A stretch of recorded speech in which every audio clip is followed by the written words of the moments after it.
I woke up slowly, as if surfacing from a thick, unfamiliar dream. The room around me was unfamiliar. Neutral-toned walls, heavy blackout curtains slightly parted, letting in a sliver of morning light that painted a diagonal line across the carpet.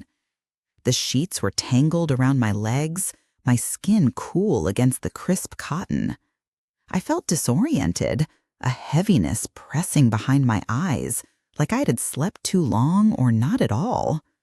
My mouth was dry and my head pulsed with a dull ache, rhythmic and annoying, like a memory trying to claw its way back, but slipping every time I got close. The first thing I noticed was the silence. No clock ticking, no distant voices, no hum of television. Just the muffled sound of cars outside and my own uneven breath. I pushed myself upright, feeling the sheets drag off my body, and realized instantly something was wrong. The sensation of fabric against bare skin was incomplete. My dress shirt had ridden up in the night, but underneath I felt nothing. No bra, no panties. My stomach tensed with a strange sense of exposure. A low wave of anxiety crawling over my ribs. I threw off the sheets and sat on the edge of the bed. My legs were bare, my thighs marked with faint creases from the sheets. I reached for my phone, half buried under the pillow, and tapped it awake. 7:52 a.m. No notifications, except one from an unknown number and a low battery warning. I didn't open the message. Not yet. I was afraid of what I might find. Looking around the room, I tried to remember how I'd gotten here.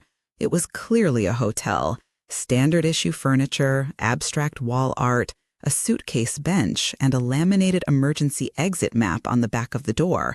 My dress was draped over a chair, wrinkled and slightly damp at the hem, one heel lying on its side near the closet, the other missing. My handbag sat near the lamp, unzipped. Everything inside looked untouched, but I checked anyway. Wallet, phone charger, lipstick, keys, everything was there. And yet something in me screamed that something was missing. I touched my neck, then my thighs, as if trying to retrace a moment I couldn't remember. There was no soreness, no bruises, no obvious signs that someone had been rough. But the feeling of not knowing was worse. I searched for my underwear, under the bed, inside the bathroom, in the folds of the dress. Nothing. It was gone, like it had vanished with the night. My stomach turned, the sour taste of dread rising in my throat. I stood and wrapped a hotel robe around myself, cinching it tightly at the waist, trying to steady my breathing. The room looked harmless, sterile even, but my body felt like it was holding on to something I hadn't processed. I walked into the bathroom. The mirror showed a version of me I didn't recognize. Mascara smudged beneath my eyes, hair matted on one side, lips slightly swollen. I leaned forward and examined myself, searching for clues. My skin looked flushed, my collarbone tinged pink, like I had been kissed. My heart started pounding again. I splashed water on my face, hoping it would jolt something loose, but the fog didn't lift. I dried off with a towel and glanced at the counter. A folded hand towel, 2 unopened soaps, 1 cup with a faint lipstick stain that I didn't remember using. A glassy, aching pause filled the room. I stepped back into the main area, feeling the cool air hit my skin. The bed, now rumpled and abandoned, held a shape like someone had once slept beside me, but there was no one. No scent, no hair, nothing. Then my phone buzzed. The screen lit up with the same unknown number. A preview of the message appeared before I even touched it. My breath caught. It was a photo. My underwear, black lace, unmistakably mine, neatly laid out on a bed that looked exactly like the one I was standing next to. Beneath it, a short line of text. If you want it back, come downstairs. I'm from housekeeping. I stared at the screen for a long time. My skin felt hot and cold all at once. The blood drained from my hands, and I had to sit back down. My thoughts raced. Who was this woman? Why did she have my underwear? Why did she take a picture? And more importantly, why couldn't I remember what happened? I wanted to delete the message, pretend I'd never seen it, get dressed, and disappear.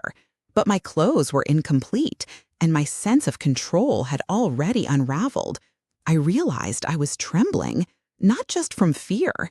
There was something else, something darker, stickier, more complicated. The feeling of being seen without knowing when or how. The vulnerability of having no memory and someone else holding the pieces. I stood up again, steadied myself, and forced a breath through my nose. My reflection in the television screen looked pale and uncertain. I picked up my dress and slipped it on. Still no bra, still no panties, and winced at the dampness between my legs I didn't remember earning. I sat on the edge of the bed, trying to decide whether to go downstairs. The thought of facing whoever sent the message made my skin crawl. And yet, staying here felt worse, like waiting to be hunted. I checked my phone one more time. No second message. Just the photo and the quiet hum of something shifting inside me. I didn't know what had happened, but I knew the truth was close. Closer than comfort. And I had no choice now but to follow it. I stepped into the elevator with the weight of the message still pressing against my chest. The photo, burned into my mind, replayed every time I blinked. I gripped the phone tightly in my palm, as if it could anchor me, as if holding onto it might somehow reverse everything. The ride down was slow, filled with the distant hum of old mechanics and the sterile scent of detergent. I kept my eyes on the floor, trying to quiet the noise inside my head, but it pulsed louder with each passing second. I wasn't ready, but I went anyway. The lobby greeted me with its usual chill, artificial and impersonal. A few guests moved lazily through the space. Business people with briefcases, a couple with matching luggage, a child clinging to a stuffed animal. None of them noticed me. Or maybe they did, and I just couldn't tell through the hum of panic coursing through my skin. I scanned the room, unsure of what I was looking for, but then my gaze landed on her. She wore the standard uniform, dark slacks, a fitted shirt, name tag glinting under the fluorescent light. She was pushing a cart of towels, but her eyes were already on me. She didn't speak. She simply nodded once and turned toward the elevator, motioning me to follow with nothing more than a glance. I hesitated, my mouth dry, my hands clammy against the phone, but my legs moved on their own. We ascended in silence. When the door slid open again, she led me down the hall with steady, unhurried steps, stopping in front of a room 2 doors down from mine. She unlocked it, pushed the door open, and stepped aside. I walked in. The room was identical to mine, beige, bland, undisturbed, except for the bag on the bed. A small white plastic bag sat at the center of the neatly made mattress. Inside, my underwear. Folded, clean, placed with almost ritualistic care. I stood there, frozen, unsure what to do. She entered the room behind me and closed the door with a soft click that sounded louder than it should have. The quiet was heavy, like the room itself was waiting for something. She stepped closer, moving past me to sit on the edge of the bed. She didn't invite me to sit beside her, but the expectation lingered in the air. My gaze flicked to the bag again, then to her. Her posture was calm, relaxed even, but her eyes told a different story. They held something sharp and knowing, something that pinned me in place. She reached into her pocket and pulled out her phone. I watched as she tapped it, then turned the screen toward me. It was another photo, this one worse than the last. I was lying face down on the bed, fully naked, hair tangled, one leg slightly bent, my body slack, vulnerable, unaware. The light from the bedside lamp cast a warm glow over my skin, giving the image a softness that made it all the more intimate. My breath caught. She swiped again. Another photo. And another. each one a different angle, each one unmistakably real. I couldn't breathe. She slipped the phone back into her pocket and finally looked at me. The silence stretched between us. There were no threats, no words, no explanations. But the message was clear. The bag wasn't a gift. It was bait. And now that I was here, I owed her something. I didn't know how she got those photos. I didn't know what exactly had happened that night or how far things had gone. But I knew she was the one holding all the answers and all the leverage. My heart pounded against my ribs, fast and erratic. I could hear the blood rushing in my ears, feel the heat rising in my neck. She leaned back slightly on her hands, legs crossed at the ankle, her expression unreadable. I felt like I was being pulled toward her, not by force, but by inevitability. There was no way to undo this moment, no graceful escape. If I left now, if I refused her unspoken offer, those images might find their way into the wrong hands, into my husband's inbox, into the world. I sat down. The mattress shifted under my weight, the air thickening between us. I didn't speak. I couldn't. Every breath I took felt foreign, shallow, like I had borrowed someone else's lungs. She reached for the bag and handed it to me, her fingers brushing mine as I took it. The contact was brief but electric. My skin tingled where she touched me. I placed the bag in my lap without opening it. She rose from the bed and walked toward the window, pulling the curtain open just a crack. Daylight spilled into the room in a narrow line, illuminating the faint outline of her body and profile. I watched her move, watched the way her hand lingered on the fabric, and I felt something shift inside me, a sensation that had no name, only weight. I wasn't just afraid, I was intrigued, confused, and something deeper, something I didn't want to admit. She turned back to face me, her head tilted slightly, waiting. I understood the condition now. The return of my belongings wasn't contingent on gratitude or compliance. It was a transaction. A moment for a moment, an hour for silence, time for discretion, my choice. And yet, it didn't feel like a choice. It felt like surrender. I stood up slowly, the bag still clutched in one hand. She took a step toward me. I didn't retreat. There was no place left to retreat to. Only her, and the question she hadn't asked out loud.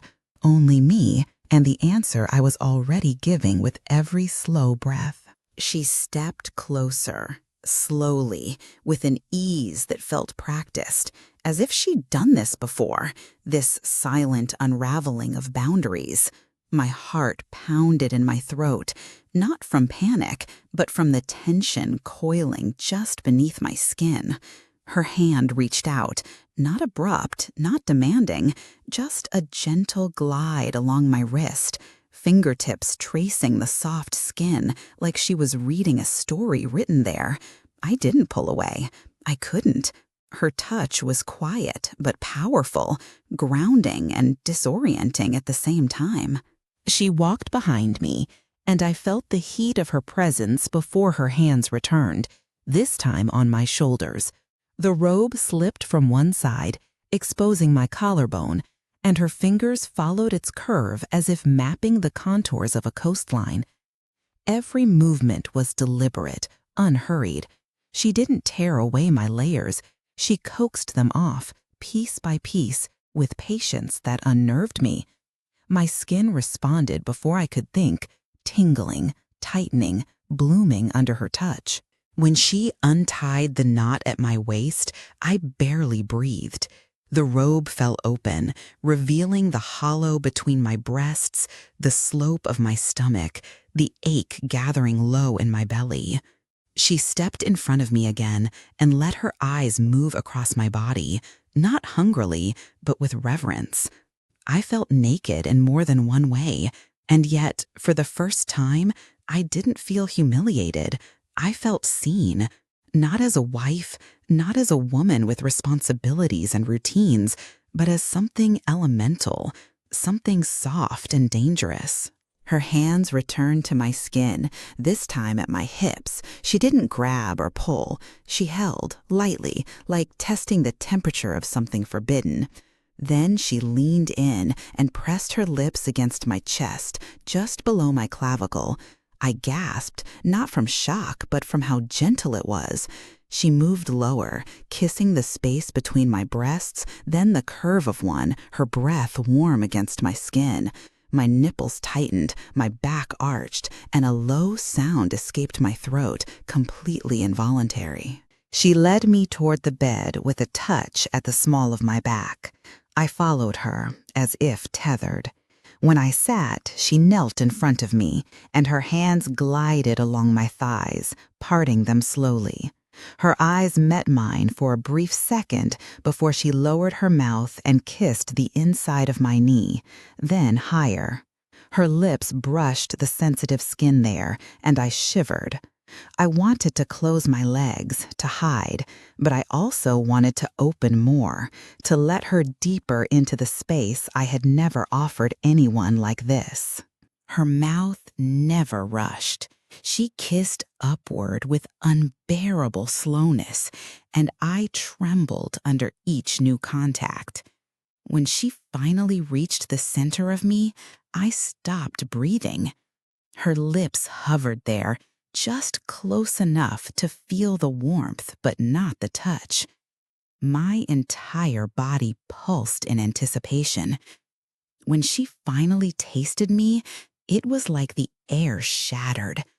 My hips lifted instinctively, my hands clenched the sheets, and I moaned, long and low, and entirely unrecognizable as my own voice. She licked in long, deliberate strokes, her tongue soft but precise.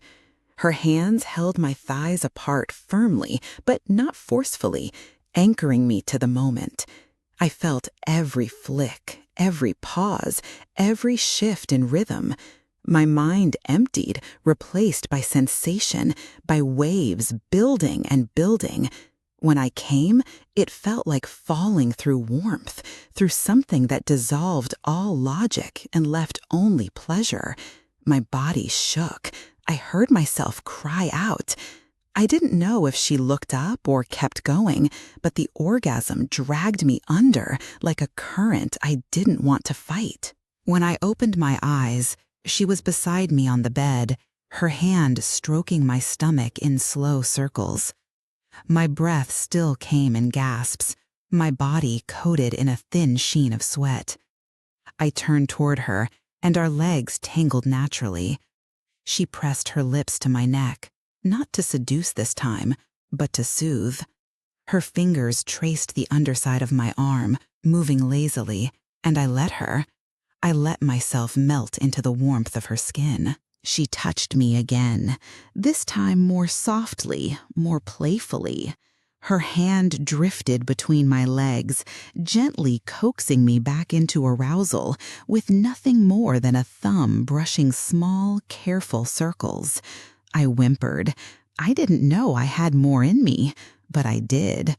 She whispered nothing with her body, only movement, sliding down again, exploring again, mouth to skin, hunger in control. I arched, opened, begged silently. When I came the second time, it was quieter but deeper. I collapsed into her hands. She kissed my thighs, then my stomach, then my mouth. I tasted myself on her lips and didn't care. I kissed her back hungrily, pulling her closer. My fingers found the edge of her waistband, and I tugged. She let me. Her skin was warm, smooth, already damp from anticipation. I took my time with her. I kissed her collarbone, her breasts, her stomach. I listened to her breathing, how it changed as my mouth moved lower. When my tongue found her, she moaned sharply, grabbing my shoulders, and I smiled against her. I teased her until she cursed under her breath, hips grinding against my mouth, her pleasure rushing through my fingers and into my bones. She came with a shudder, her body pressed tight to mine, as if afraid to let go of whatever we had created. We lay in silence after, our arms wrapped loosely, our feet brushing under the sheet. Her breath slowed, mine followed. I felt her thumb moving in slow circles over the back of my hand. It was tender, it was careful.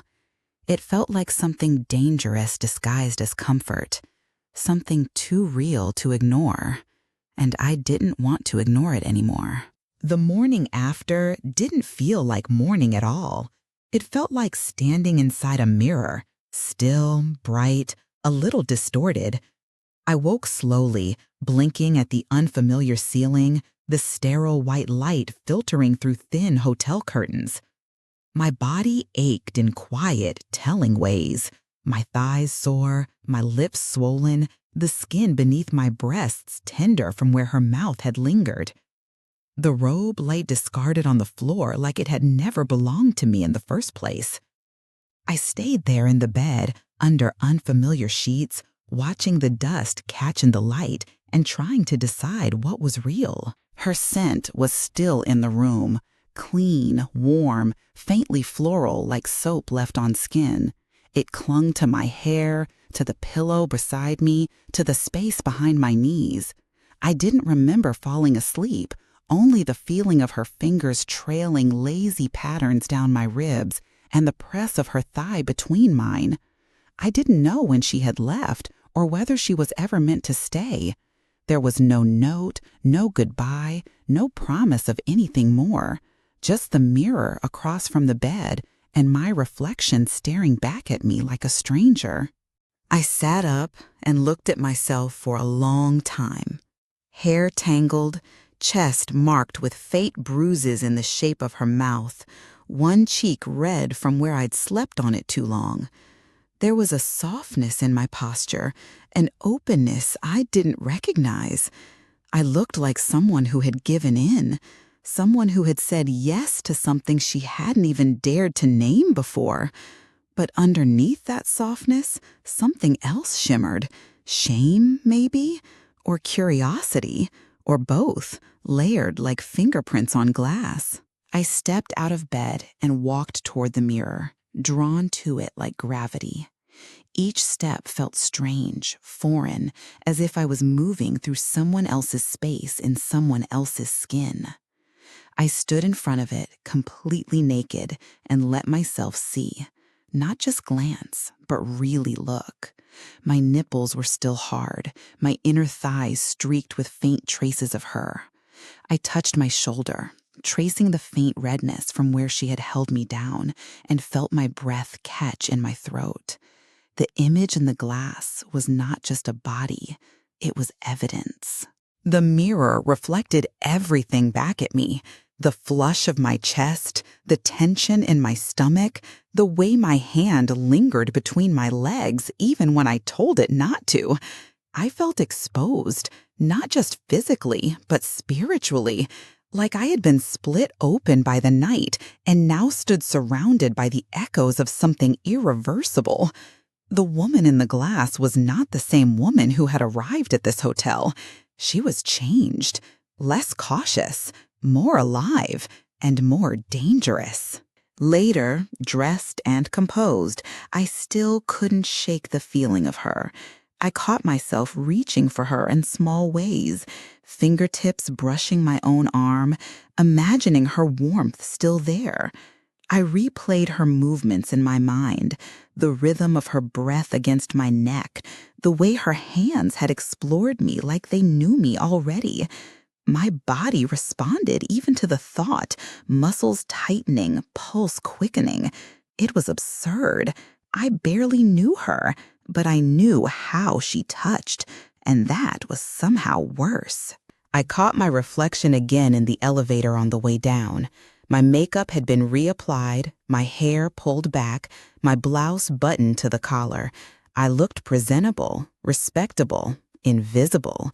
But my eyes betrayed me. There was a glow in them, a trace of something unsaid, and I hated how easily it surfaced. I wondered if the concierge would notice, if the woman behind the desk would smell the difference on my skin, if the walls would whisper. Back in my own room, I tried to gather myself. I folded clothes with more care than they deserved.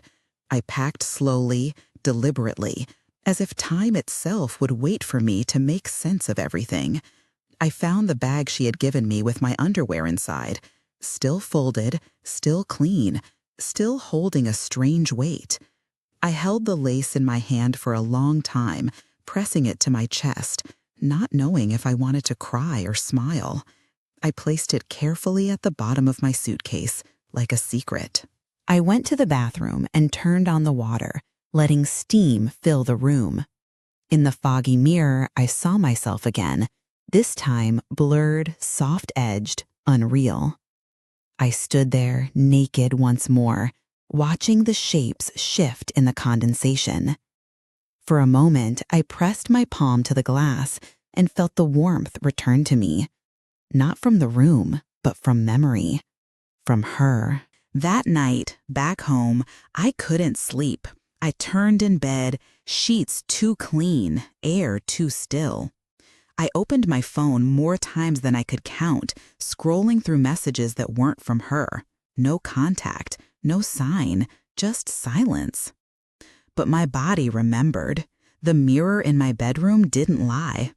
Every time I passed it, I caught myself pausing, watching, wondering, wanting. It became a game, a dangerous one I played alone, tracing the shape of myself, imagining her hands instead of mine. I'd catch my reflection mid-thought, mid-touch, mid-desire, and flinch at how easily it had all embedded itself beneath my skin. I had become both the observer and the observed, trapped in a loop of memory and need. The mirror offered no answers, only the reminder that something had begun, and that whatever it was, it had already gone too far to take back. I told myself it was over, that it had been a one-time mistake born out of shock, confusion, the perfect storm of vulnerability and threat. I returned home to my routine, my marriage, my carefully managed days filled with structure and purpose. I folded laundry like nothing had changed. I kissed my husband on the cheek like always. I sat at the dinner table and smiled through conversation, pretending I didn't feel phantom hands under my skin. But the silence in my mind had cracked, and something inside me wouldn't stop humming. It started as a thought, a flicker during mundane tasks, a memory surfacing at inconvenient times. I would be brushing my teeth or preparing a grocery list when a sensation would return, a breath against my neck, the weight of someone kneeling between my legs. The shame didn't arrive as expected. It came diluted, washed out by something far more dangerous. I kept replaying the moments, not out of guilt, but curiosity, and the more I tried to suppress it, the more vivid it became. A week passed before I did it. I booked a room under a different name, using my personal card. I didn't tell anyone where I was going, didn't leave a trace. The reservation was made at the same hotel, same floor, same view of the parking lot.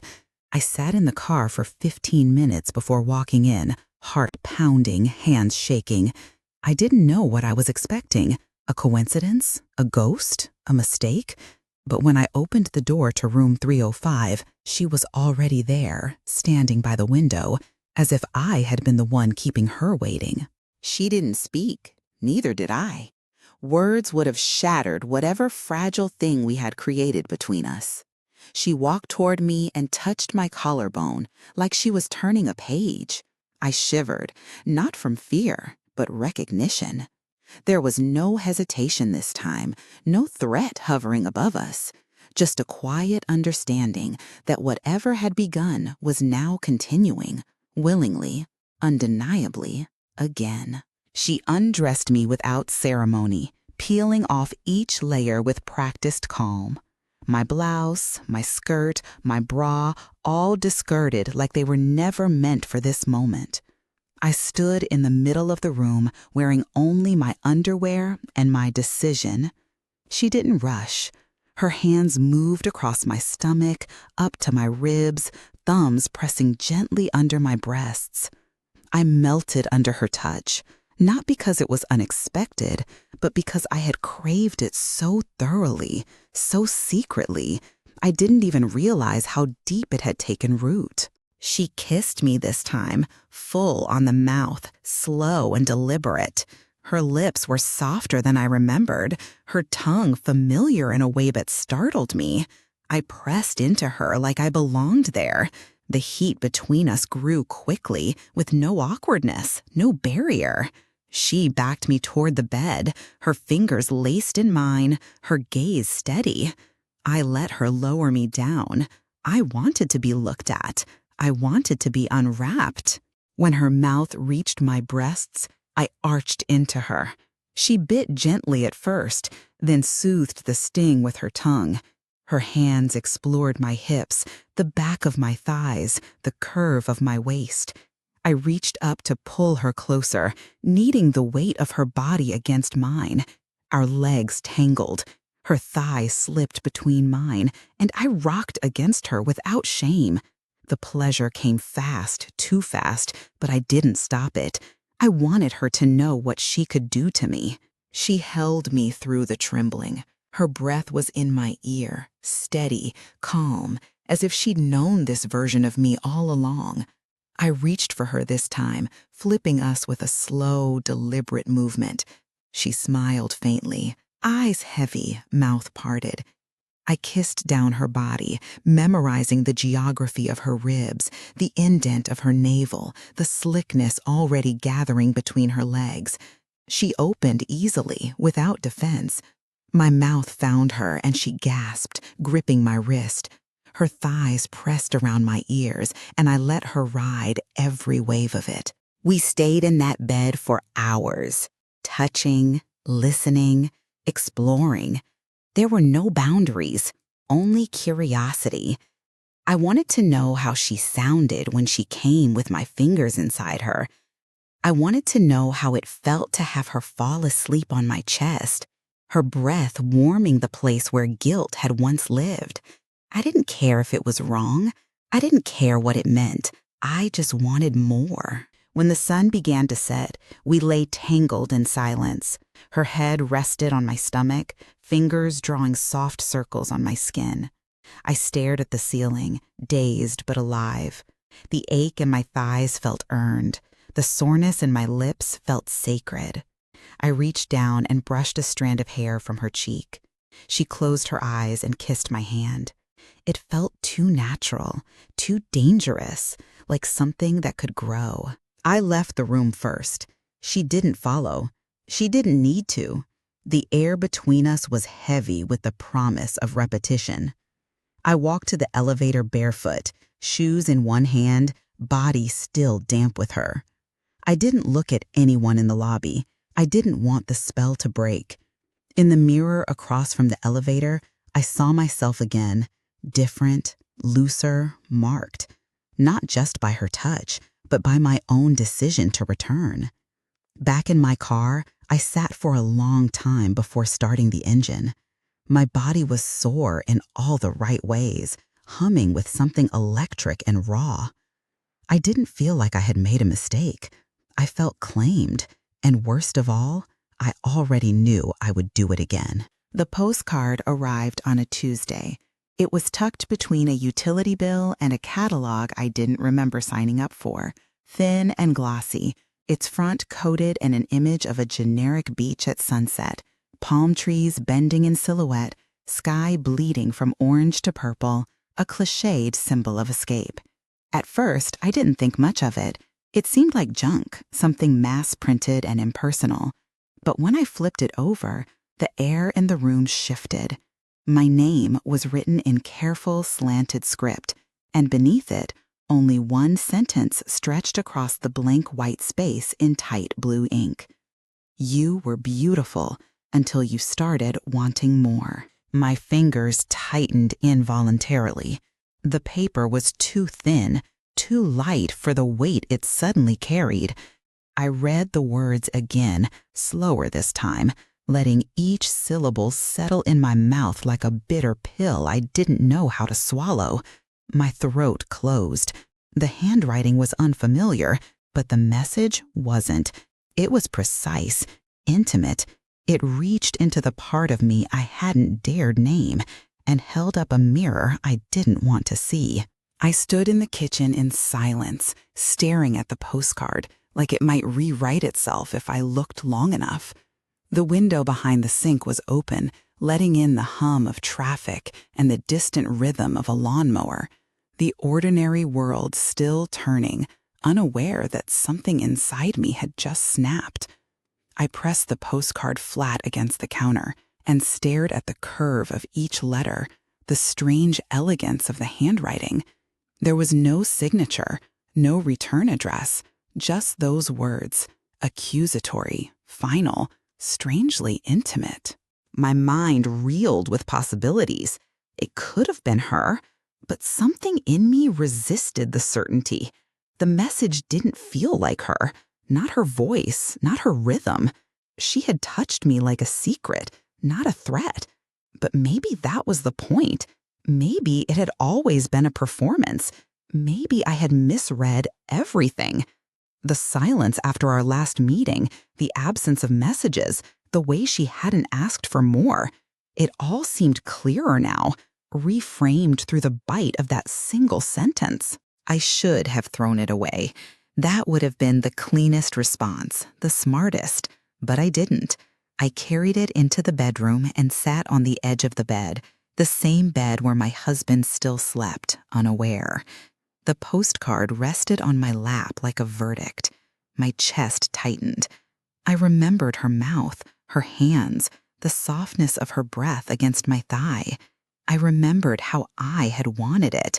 Not just the touch, but the closeness, the attention, the feeling of being chosen in a way I hadn't felt in years. I walked to the closet and opened the drawer where I kept the lace panties, the ones she had folded and returned to me that first day, the ones that started everything.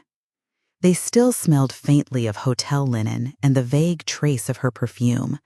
I picked them up, held them against my palm, and stared down into the drawer where other forgotten things lived. Lipsticks I no longer wore, a necklace from a friend I no longer spoke to, a piece of me buried beneath folded fabric. I placed the postcard beside the panties and closed the drawer. Not a shrine, not a keepsake, just containment. But the words continued to echo in my mind, not because they hurt, but because they were true. I had started to want more, not from her specifically, but from everything, from myself, from the life I had been living on autopilot, from the roles I had slipped into and never questioned. That night, I didn't sleep. I lay awake staring at the ceiling, her face flickering behind my eyelids like a half-remembered dream. I replayed every moment, her fingers threading through my hair, her voice caught in a moan, the way she had watched me with eyes that felt like touch. And then the silence, the departure, the message that arrived like a final kiss meant to burn instead of linger. I found myself walking through my home differently after that. Every object seemed misplaced. Every room suddenly felt like a set, a stage where I had been performing a version of myself for too long. I looked at my reflection and didn't recognize the woman staring back, not because she looked different, but because she felt aware, awake in a way that made comfort impossible. I wore her under my skin now, her scent, her taste, the imprint of her mouth. I couldn't scrub her out. I didn't want to. I thought about confronting her, writing back, finding her again and demanding something, closure, apology, maybe just truth. But I didn't. I let her have the last word, not out of defeat, but because I knew it wasn't hers anymore. That sentence may have been hers in ink, but the consequence of it belonged to me now. I had crossed a line that couldn't be uncrossed.